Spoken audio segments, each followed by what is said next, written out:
Good morning, everyone. It's Helen here with Helen with Helen. Thanks for joining me.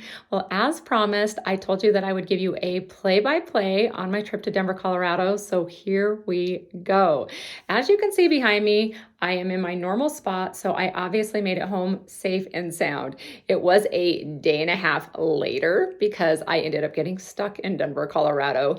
My flight ended up getting canceled due to severe thunderstorms and tornadoes around the airport. So I already anticipated this happening because the day before we heard that we were supposed to get some weather in the late afternoon on Tuesday. So immediately the flight attendant and me already knew I know what that means. However, everybody was being really positive around me, like, nope, nope, nope, it's going to be fine. The aircrafts are equipped to fly through this. You're going to get home. And I'm like, I don't know about that. So I started stuffing all the things back in my suitcase that I thought I might need for an extra night. You know, the things that you may leave, like the old toothbrush and the coffee creamers that you think you're not going to need because you're going home and all that stuff. I started shoving it back into the suitcase because I'm like, nope, I'm going to be staying here. I already know it. We get to the airport. It's sunny. It's nice. Jamie gets on her flight. Everything goes smooth there. But as she's leaving, the clouds are rolling in, the big, dark, black clouds. And I'm like, we're not going anywhere. Where I already knew it. So I get over to my gate and the people next to us, they're boarding, they're getting on and they're flying to like Nebraska or something. And I'm like, well, I guess maybe I'm wrong. Maybe that feeling I had was wrong because I mean, these people are boarding on board their aircraft, so it must be good. And literally 10 minutes later, my phone gets the ding your flight's delayed by an hour. And I'm like, But then I started thinking, okay, maybe the storm's just going to blaze over us and it's going to get clear and we're going to be able to fly on back home. Well, that wasn't the case because then 30 minutes later, it was just like, your flight is canceled. And I'm like, I knew it. I already knew it, but I'm kind of like, now what's going to happen to my luggage and what are we going to do here? Because it was already chaotic because a lot of people's flights were canceled. People who were trying to fly to Florida, Colorado Springs, you name it, their flights were getting canceled at the same time because of this wicked storm around the airport because there was lightning. And obviously planes aren't going to fly with the lightning. And then there was tornadoes that were spotted. So we already knew that there was no way. So already the hotels were filling up. The customer service line was filling up. We made it over to the customer service line. We got in line and then they proceed to tell me oh yeah, we'll get you on a flight. And I'm like, awesome. They're like, it won't be tonight and it's not going to be tomorrow. I'm like, what?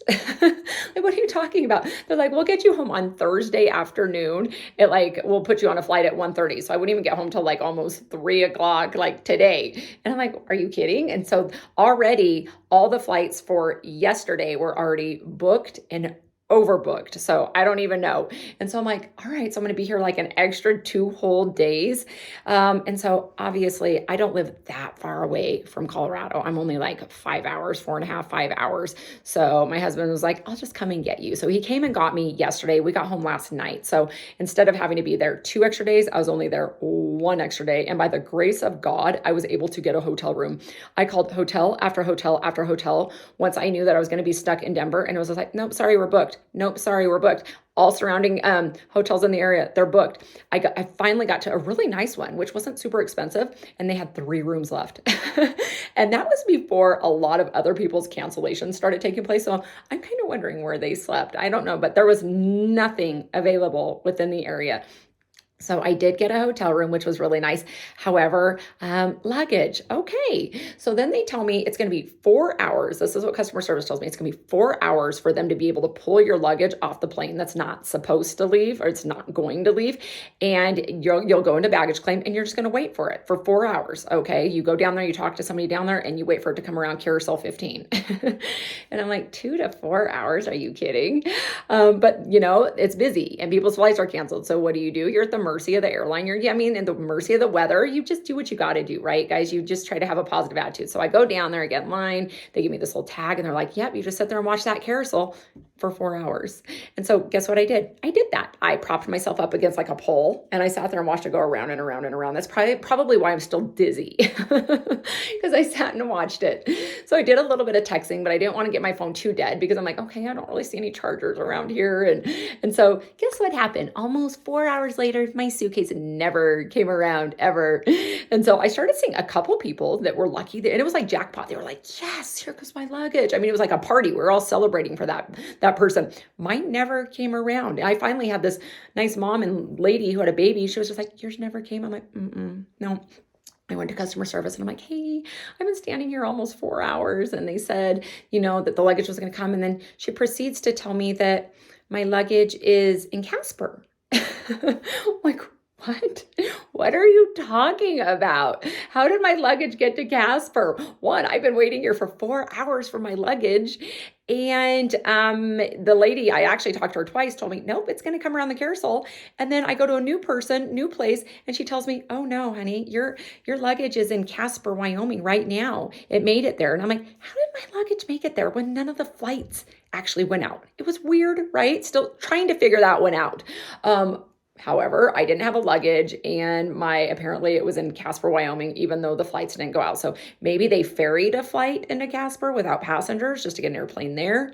I don't know. I'll never know. I don't know how it happened, but I'm definitely going to try to figure it out. Okay. I'm going to research it. We're going to find it out. We're going to find out because I know for a fact it made it there because my husband was able to go pick it up. So this wasn't just the airlines telling me like, oh, your luggage is already there when it wasn't already there. No, it was there. It made it there. So anyways, the luggage made it there. I just didn't have any luggage. So I'm stuck. And I'm like, you really quick, you become humble in this moment because you're like, I don't have anything, like nothing, nothing that I was waiting for. I had already waited the 4 hours plus all the delays and been at the airport all day. And so now I'm tired. It's 9 o'clock at night. And I'm like, but I'm grateful that I at least have a room. So I get over to the hotel. I grab myself one of those little tiny salads that's in like that little tiny grocery store thing they have. And I'm like, you know what? I'm good. I just went into my room. I didn't wash up. I felt gross. They gave me a toothbrush with some toothpaste and I was like, thank you, whatever. And then I went to bed. I ate that salad. It was like C-, and I went to bed. And so then my husband ended up coming the next day and obviously I got home and here we are, guys. So let's get to the positive stuff. So that was the airline travel portion of it, but you just have to expect it. It's this time of year. Everyone's going to have delays this time of year because the storms are wicked and they seem to be getting even more wicked. And I'm supposed to travel here in the next 3 weeks, international. So we'll see how that goes. I'm going to have some stories for you. Denver was amazing. Okay. I love Denver, Colorado. I know many of you do. And if you've never visited Denver, Colorado, you need to visit Denver, Colorado. It was so nice. Okay, the weather's always nice there though, right? Because you have obviously the 4 seasons. However, you don't have the wind like we do here in Wyoming. So it's just like, it can be 40 degrees outside or 50 degrees outside and it doesn't feel freezing cold because you don't have that wind blowing on you. So even though the temperatures were super high, it was still amazing. We were able to take walks in the morning. We took some walks in the afternoon. It was so nice. I don't know. Okay, so we stayed at some hotels on the stretch by the airport, at least a couple of the nights we did. We decided, let's just walk this path. There's a nice little walking path right there on the hotel zone, right by DIA. You get to watch the airplanes fly over. There's some restaurants, just all the hotels, and it's overall really safe.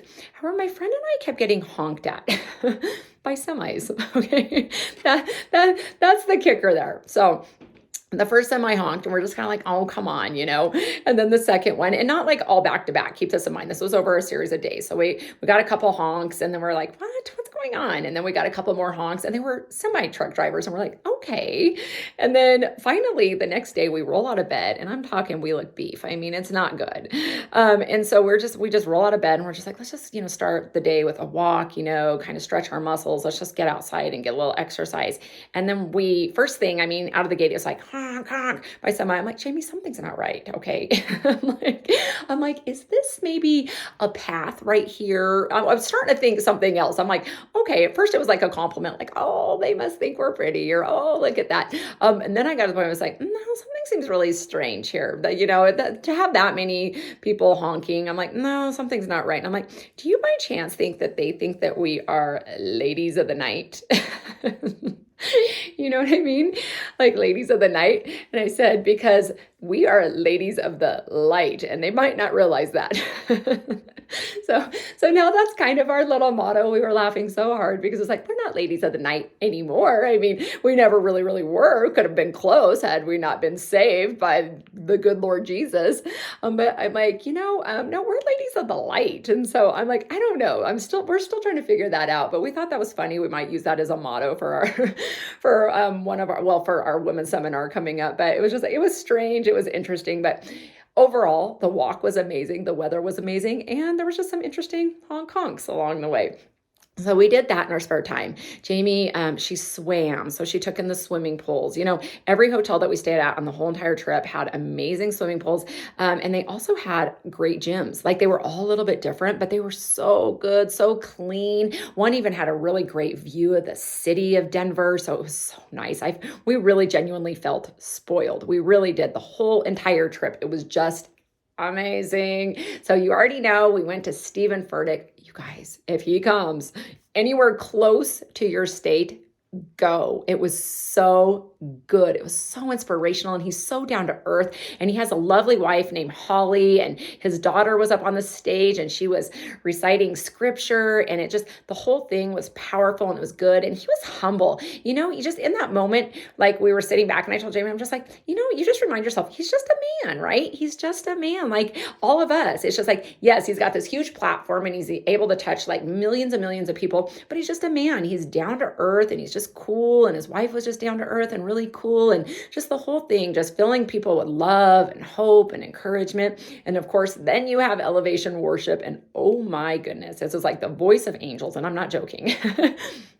Crystal clear, didn't miss a beat. I mean, just out there doing their thing and singing, and it was so powerful, so good. And if you're not familiar with elevation worship, get on Spotify and listen to their music. You guys, you are going to fall in love. And I mean, it is so good, obviously, when you listen to it that way, but when you hear them in person, it's just like, what just happened here? It was so good. In fact, 3 days later, we're still on a worship high. Really, genuinely, Jamie and I are like, oh, it's so good.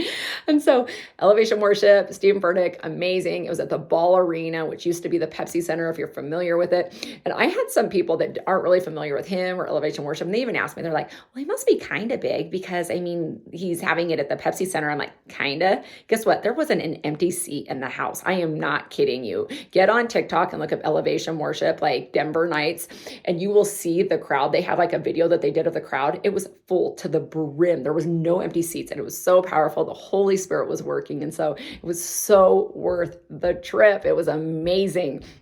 Obviously, there's other things that were really, really great about the trip. We had good food. We were able to try out different restaurants. One night we had room service in, which was a little pricey. It is, but you got to splurge sometimes. We tried out some other restaurants. One had this yummy, delicious salad bar, and we had steak with that. And then we had a friend who took us downtown Denver to a restaurant that you had to have reservations at, and it was called Tupelo, or you don't have to, but she did. That way you can get in and get a table. So, because it seems like it's a pretty busy little like cafe restaurant, and it was called Tupelo Honey. Tupelo, Tupelo Honey. There we go. It was on the tip of my tongue. Tupelo Honey, and it is really different and unique. So they obviously specialize in like yummy different types of mimosa things. Didn't get to try those. They have like different types of margaritas and stuff. So for anybody who wants to go there and have brunch or lunch or dinner, so they have those. But they do like this yummy chicken on everything. So it's like a fried chicken. So they do a fried chicken on eggs Benedict. They do like a fried chicken smothered in gravies and like these yummy salads and these yummy like homemade sides where I got this like fresh macaroni and cheese that was just like baked to perfection, literally. And so this right here is right over by the Coors Field, like literally within a matter of blocks. So if you get down there, try it out. We got to go see my friend's apartment, her and her husband's apartment. You guys, this is not your typical apartment. Let's just say that it has a swimming pool on the roof, okay? It's like, I joke with her, but I'm like, oh, so this is how the other half are living right now. Good. It's a part-time apartment that they go to. It's obviously, it's kind of, I think, a business apartment. So, but they're obviously, they live there a lot of the time, and it's amazing. So we walk in, and obviously there's a doorman, and I'm like, oh, okay. So it's great. There's a parking garage that apparently costs like close to like $200 to $300 per space. Okay. A month. Okay. So on top of this astronomical rent that they pay, then you have to pay an additional, I think she said it was like a few $100s a month for a parking spot in this place. Okay, so here we are in the elevator talking, and I'm just like, wow, like how much does a place like this cost? Because I already knew it wasn't cheap. And so I'm like 2,000, 3,000, 4,000. And the thumb just kept going up. and up and up and up and up. And I'm like, whoa, you have got to be kidding me. But guys, when I walked inside, it was every penny worth it. It was every penny worth it. I'm just like, oh, wow. It's just like there's penthouse suites there.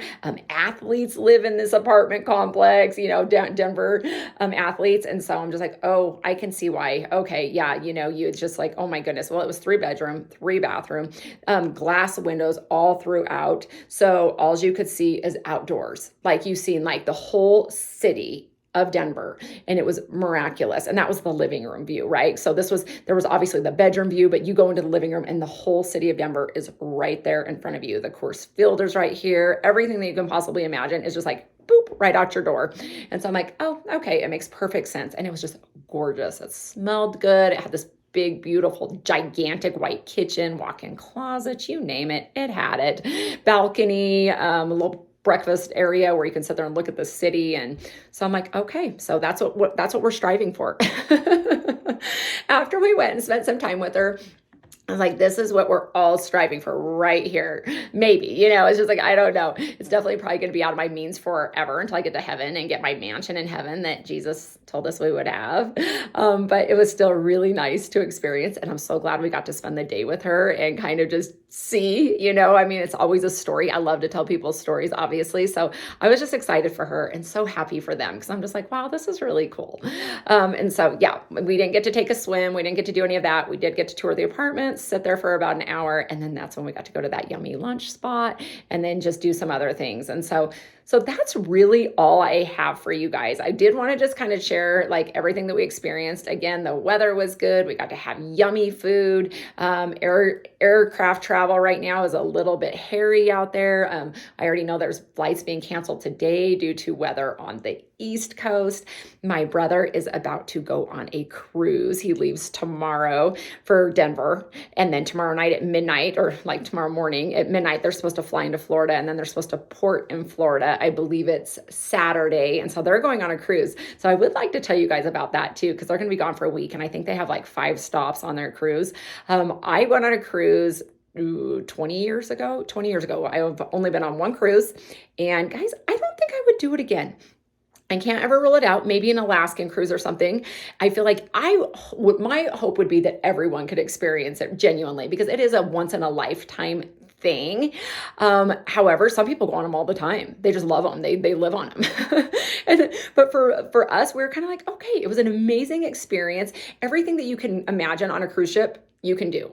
Apparently there's gambling, there's dancing, there's shows, there's bingo, there's piano restaurants or piano bars. There's tons of different restaurants. There's, this thing called the Lido deck where people just go and they gather and they have fun afternoon festivities. And you name it, they have it. So we went during the fall. And so we did like pumpkin carving and they had pumpkin carving contests and they had a dress up night, masquerade ball and all sorts of things. And so I can't wait to hear about their cruise and kind of see how everything goes on it. So I'm just praying that they have safe travels and I'm praying that the weather cooperates for them airline travel wise. And so hopefully they get there. They're giving themselves a day ahead. But as you just seen, for me, just to get back from Denver to Colorado, it was going to take me 2 days to get home.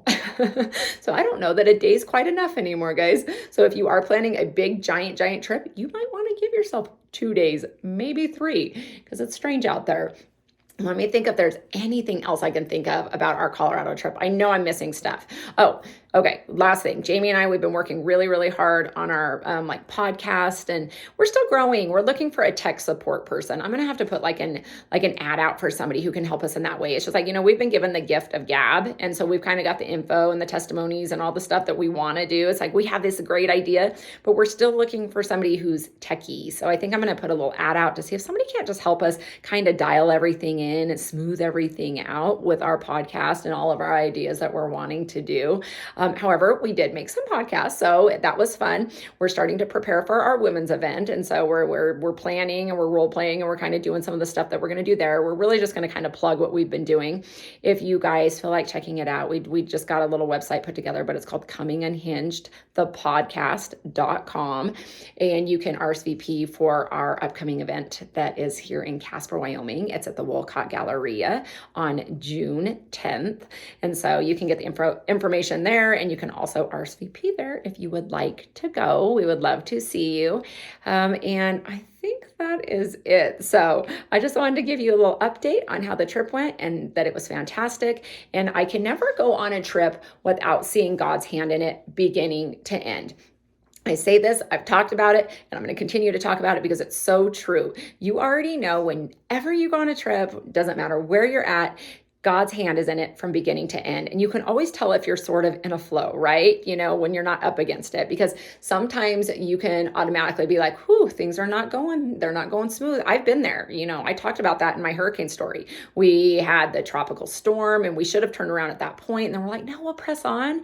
And we pressed on. We ended up in a hurricane in Cancun. We ended up in shelters. So that's what I mean when I talk about a flow. You'll kind of know if you're in it. I'm not saying that things won't happen. Obviously, we just seen my flights got canceled and so on and so forth. Your luggage got sent to Casper. Those kind of things happen. However, there's sometimes a different type of resistance that I'm talking about here. And so I always can see God's hand though in it, because I'm just like, if you're not with us, then who? That's my new motto. If not you, then who? I wouldn't even know, because I need him. I need him every second of every day. No joke. Because the morning I even flew out, my stomach was sick. I didn't feel good. There was a little delay. You get into Colorado, you need him to be there for your shuttles. You need him to get you safely to the hotel. You're praying for a nice room. You're praying for food that's not going to make you sick. You're praying that you'll get to where you want to get. You get into Colorado, here you are at the Ball Arena. You're around like thousands and thousands of people, right? You're praying that goes smooth.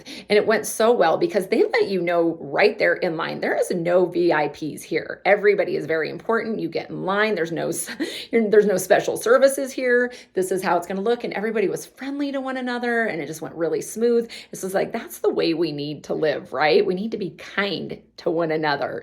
And so, but I just seen God's hand in the whole entire travel, even from getting Ubers. We met this amazing Uber driver who ultimately ended up being a Christian as well. And the minute I had mentioned Jesus, like I was like, oh, and Jesus, it's like I seen her peek in the back, like in her mirror, like, you know Jesus? And I'm like, yeah. We didn't have a conversation about it. Our eyes did. Because I was just like, Jesus. And then all of a sudden she's like, and I'm like, like, yep. Same Jesus. We're talking about the same Lord and Savior. So it was really good because it actually opened up a door for her to start telling us some stories that she had, like as a driver, as an Uber driver, and where she felt like God had shown up for her. And there were some miraculous stories. Get on our podcast, Coming Unhinged with Helen and Jamie, and check that one out. I believe it's like day 2 Elevation Worship Nights is what we had called it or something like that. But check that one out because we talk about some of her stories, which were so good. But just the fact that God put us in her Uber and that we made that transaction and I started talking about Jesus, and then she felt comfortable to start sharing some of her testimonies with Jamie and I. Next thing I know, we're all just kind of just talking about where he's shown up and how he's shown up. And so it was actually a really powerful Uber drive, right? Because he will use everything. And then just to really kind of see how he protected me at the airport that day, because genuinely, I already knew we weren't going because he had already probably put that on my heart. But looking at the clouds and stuff, I was praying about that. I was like, God, if we're not meant to fly out, don't let us fly out. That storm looks pretty bad. I don't want to be on that aircraft this afternoon and trying to go through that. And so just how he sustains us and how I got a room when there was only 3 left. And so the power of prayer, I always believe that he's listening and he cares and he's with us. And so I know that he was with me beginning to end. And then how yesterday my husband came and got me and we just had really, really safe travels home. And here we are. So, and just feeling truly blessed by the whole entire trip and super thankful. So anyways, guys, thanks for tuning in and I hope you enjoyed this video and I will make another one soon. All right. Have a great day. Bye.